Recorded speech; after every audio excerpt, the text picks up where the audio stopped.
आणि ह्या सगळ्या चक्रांमध्ये हळूहळू माझ्या मनाची जडणघडण होत होती. बरं. की आपण जेव्हा एखादा 3 तास मूवी बघतो, तर 3 तास मूवी बघितल्यानंतर जेव्हा तो आपल्याला आवडतो, आपण म्हणतो की पैसे वसूल झाले आणि नाही आवडलं तर म्हणतो की पैसे वेस्ट गेले. बरोबर. आणि तोच 3 तासाचा जर आपण इतका विचार करतोय, तर आयुष्य देवाने आपल्याला 1 तास दिलेलं आहे. ते उद्या असेल का नाही माहित नाही. मग या आयुष्याचं कुठेतरी चांगलं सार्थकी लागावं, ह्या आयुष्यामधून काहीतरी बेस्ट आपण करायला पाहिजे, ही जिंदगी वसूल करून घेता यायला पाहिजे. अरे वा, जिंदगी वसूल. जिंदगी वसूल करून घेता यायला चांगला शब्द घेतला.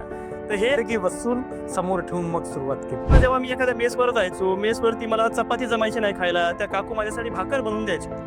तर त्यांना काही घेणं देणं नव्हतं, त्यांना काही मी एक्स्ट्रा पैसे देत नव्हतो. पण मग ते ग्रॅटिट्यूड होते की त्या काकूने माझी काळजी घेतली, लेकरासारखं मला जपलंय. माझा अर्जुन नावाचा मित्र त्याच्या पूर्ण वर्षाच्या नोट्स मला द्यायचा, तो विकायचा नाही, पुस्तकं मला द्यायचं. ते ग्रॅटिट्यूड होतं की मला हे दिलंय आणि मला हे वापस देणं हे माझं कर्तव्य आहे. तुम्ही जर ते वापस नाही दिलं तर त्याचं काय अडणार नाहीये, पण तुमच्या आयुष्यामध्ये एक पोकळी निर्माण होईल, जी पोकळी तुम्हाला म्हातारपणामध्ये अस्वस्थ करेल.